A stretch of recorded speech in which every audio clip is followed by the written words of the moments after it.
Good morning बच्चों। आइए हम देखते हैं कक्षा 7 का पाठ 7 चाणक्य नीति। यह पाठ सर्वप्रथम वार्तालाप से प्रारंभ होता है। वार्तालाप किसके बीच हो रही है?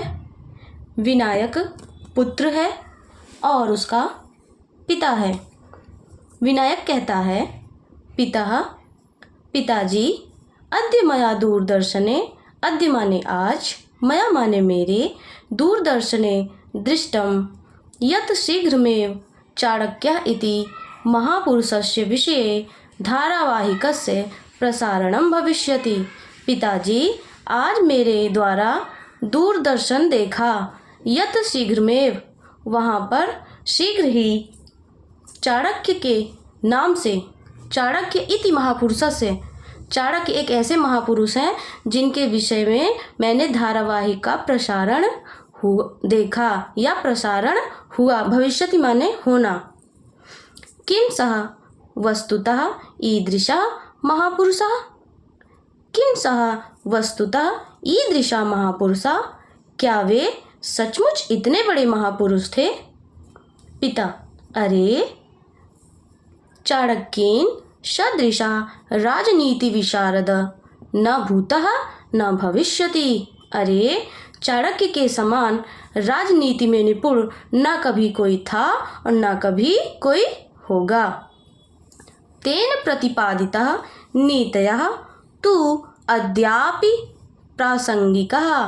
तेन प्रतिपादितः, उनके द्वारा प्रतिपादित अर्थात उनके द्वारा लिखे हुए, नीतया तो नीति के वचन, नीति से नीतया नीति के वचन, अद्य अपि, अद्य माने होता है आज, अपि माने भी, उनके द्वारा लिखे गए नीति के वचन आज भी प्रसंग में हैं।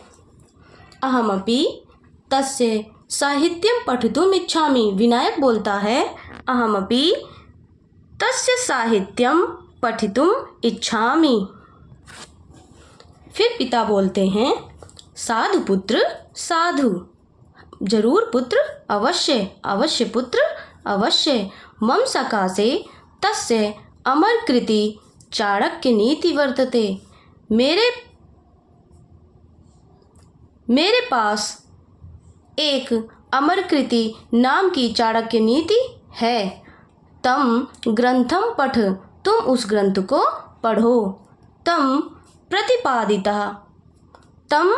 प्रतिपादिता अर्थात तुम्हारे अंदर प्रतिपादित हो जाएंगे।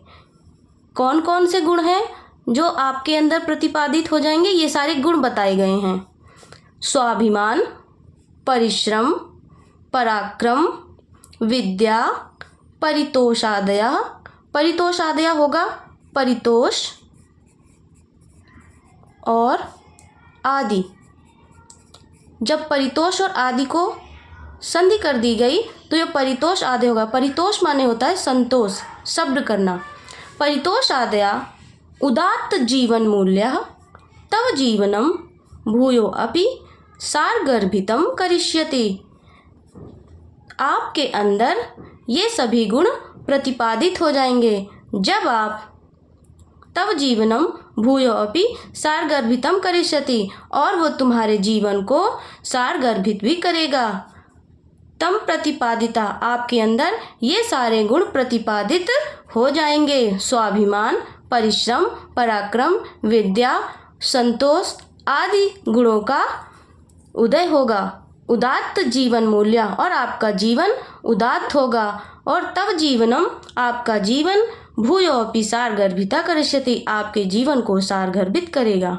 तो आइए देखते हैं पहला श्लोक चाणक्य नीति से। मनसा चिंतितं कार्यं वाचा नैव प्रकाशयेत्। मनसा चिंतितं कार्यं वाचा नैव प्रकाशयेत्। मंत्रेण रक्षयेत् गूढ़ं कार्ये चापि नियोजयेत्।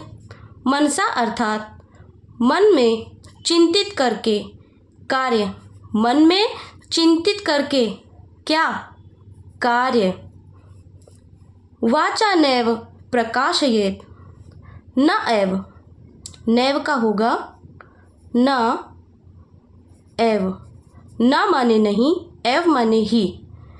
जो व्यक्ति अपने मन में कार्य को चिंतित करता है, जो मनुष्य किसी भी योजना को, कार्य क्या हो गई, आप किसी भी कार्य को करने के लिए उस कार्य को अपने मन में चिंतित करेंगे, चिंतन करेंगे। और सातु वाण्या न प्रकटनीया वाचा नैव प्रकाशेत, जो अपनी बात को, उस विचार किए गए कार्य को किसी के सामने न एव प्रकाशेत, न प्रकाशेत, किसी के सामने नहीं कहते हैं। मंत्रेण रक्षयेत गूढ़म, और अपने कार्य को, मंत्रेण का अर्थ क्या है, नीचे देखिए।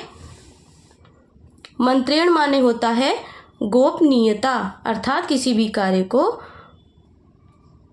आप गुप्त तरीके से करें, किसी को ना बताएं। तो मंत्रेण रक्षयेत गूढ़म, और अपने किसी भी कार्य को छिपाकर, रक्षा करके किए जाने से, कार्य चापि नियोजित, आपका वह कार्य च अपि नियोजन पूर्वक अवश्य होगा। चाणक्य जी कहते हैं कि हमें किसी भी कार्य को करने से पहले अपने हृदय में, अपने मन में उसका चिंतन करना चाहिए और किसी से नहीं कहना चाहिए, और गुप्त तरीके से किए गए कार्य को हम बड़ी ही नियोजन पूर्वक से कर सकते हैं। पहला श्लोक पूर्ण हुआ। इस प्रकार से आप अन्वय देख सकते हैं। मनसः चिंतितं कार्य वाचा एव न प्रकाशयेत, गूढ़ं मंत्रेण रक्षयेत, कार्य च अपि नियोजयेत। नरः, अब भावार्थ देखिए।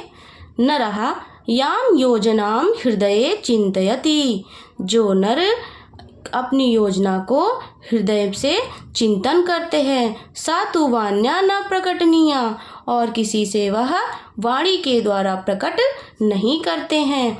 नरः गुप्ताम योजना मंत्रणा पूर्वक रक्षेत, जो मनुष्य गुप्त पूर्वक अपनी योजना को गुप्त रखता है, ऐसी योजना जो गुप्त है, रखने योग्य है, उस योजना को गुप्त रखता है, गुप्त योजना के द्वारा करता है। तस्य तु साक्षात, उसका साक्षात माने सच में वह कार्य परिवर्तनम कुर्यात, अवश्य पूरा होता है। आइए दूसरा श्लोक देखते हैं।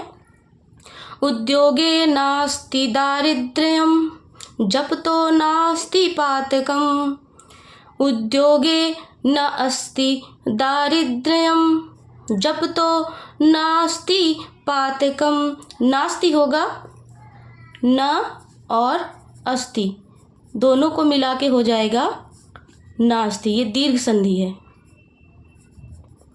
नास्ति।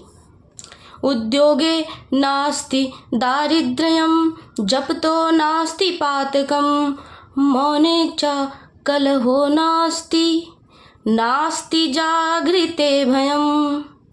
उद्योगे का मीनिंग क्या है, आप नीचे से देखकर खुद भी इसका अर्थ लगा सकते हैं। उद्योगे माने मेहनत में, उद्योगे माने मेहनत में। न अस्ति नहीं है, क्या नहीं है, दारिद्र्यम, जब आप मेहनत करेंगे तब आपके पास दरिद्रता नहीं आएगी। जप तो नास्ति पातकम, जब आप ईश्वर का जप करेंगे, क्या करेंगे, जप तो ईश्वर का जब आप जप करेंगे तब आपके पास पातकम माने अनुचित कर्म करने की शक्ति आपके दिमाग में आएगी नहीं। आप कॉमन तरीके से सोचिए, जब हम अपने दिमाग को बिजी रखते हैं तब उसमें कोई दूसरा विचार नहीं आएगा। और आपने अपने दिमाग को कहाँ बिजी रखा, भगवान की प्रार्थना में, भगवान को याद करने में। जप तो नास्ति पातकम, जब आप ईश्वर का जप करेंगे तो नहीं आएगा क्या, अनुचित कर्म, किसी भी बुरे कर्म का विचार। मौने चा कलहो नास्ति, मौन अर्थात जब आप चुप रहोगे, आपके घर में या परिवार में या दोस्त से या मित्र से आपकी किसी से भी आपकी लड़ाई हो रही है तो आप वहाँ पर मौन हो जाइए, चुप हो जाइए। मौने चा कलहो नास्ति। जब आप मौन रहेंगे तो किसी भी प्रकार का कलह नहीं होगा। नास्ति जागृते भयम। नास्ति जागृते भयम। जागृते अर्थात बोलिए चौकन्ना रहने पर। जागृते अर्थात चौकन्ना रहने पर। जब आप अपने कार्य को लेकर चौकन्ने रहेंगे तो नास्ति भयम, नास्ति भयम, नास्ति भयम, तब आपको किसी भी कार्य को करने के लिए डर नहीं लगेगा। तो चाणक्य जी हमें यह समझा रहे हैं, उद्योगे दारिद्र्यं नास्ति, जपतः पातकं न अस्ति, मौने च कलहः नास्ति, जागृते भयं न अस्ति। यह मानवः जो मनुष्य परिश्रमशील होता है सह कदापि दरिद्र न भवति, वह कभी भी दरिद्र नहीं होता है। सह सदा ईश्वरं जपति, जो मनुष्य सदा ईश्वर को जपता है, कमपि पापम न करोति, वह कभी पाप नहीं करता है। अनुचित कर्म का पाप से ही संबंध है। जब आप कोई भी अनुचित, उचित और अनुचित दोनों एक दूसरे के विलोम है। जब आप अनुचित को ही पाप कहा गया है। जब ईश्वर का आप जप करेंगे तब आप कोई भी पाप का कार्य नहीं करेंगे। यह मौनम धारयति तस्य केनापि सह कलह न भवति। जब आप मौन धारण करके रहेंगे तो किसी भी प्रकार का कलह नहीं होता है। यह जागरूका अस्ति तस्य कृते, जो नर जागरूक होता है, चौकन्ना होता है, उसको किसी भी प्रकार का भय न अस्ति, न अस्ति, न अस्ति नहीं होता है। इस प्रकार से हमारा दूसरा श्लोक पूर्ण होता है। आइए अब देखते हैं तीसरा श्लोक। बहुत ही सुंदर है। कामधेनु गुणा विद्या ह्यकाले फलदायिनी। कामधेनु गुणा विद्या ह्यकाले फलदायिनी, प्रवासे मातृ सदृशी विद्या गुप्त धनम स्मृतम। कामधेनु गुणा विद्या ह्यकाले फलदायिनी, प्रवासे मातृ सदृशी विद्या गुप्तम धनम स्मृत। जी हाँ, कामधेनु अर्थात, आइए बच्चों अब हम इस श्लोक का अन्वय और भावार्थ देखते हैं। अन्वय है, विद्या कामधेनु गुणा अस्ति, सतु हि अकाले फलदायिनी भवति, प्रवासे विद्या मातृ सदृशी जायते, विद्या गुप्तम धनम स्मृतम। भावार्थ देखिए, आप श्लोक के भावार्थ से उसके अर्थ को समझ सकते हैं। विद्या देवानां गौ कामधेनु सदृशम वरदायिनी अस्ति।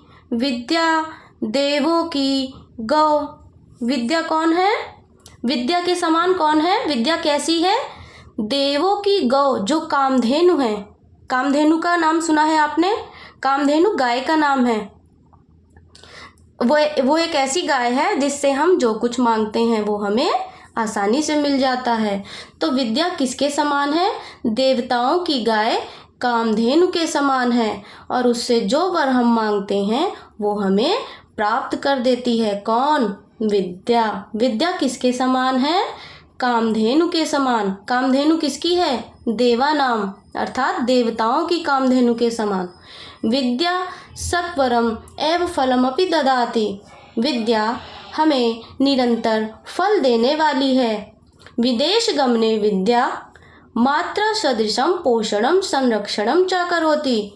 विदेश गमने अर्थात जब हम किसी अन्य स्थान पर जाते हैं, बड़े हो जाते हैं, जब हम अपना पालन पोषण खुद अपने आप करते हैं, अपने परिवार का पालन पोषण करते हैं, तो विदेश जाने पर जब आप किसी अन्य देश या राज्य में जाते हैं तब माता के समान, किसके समान?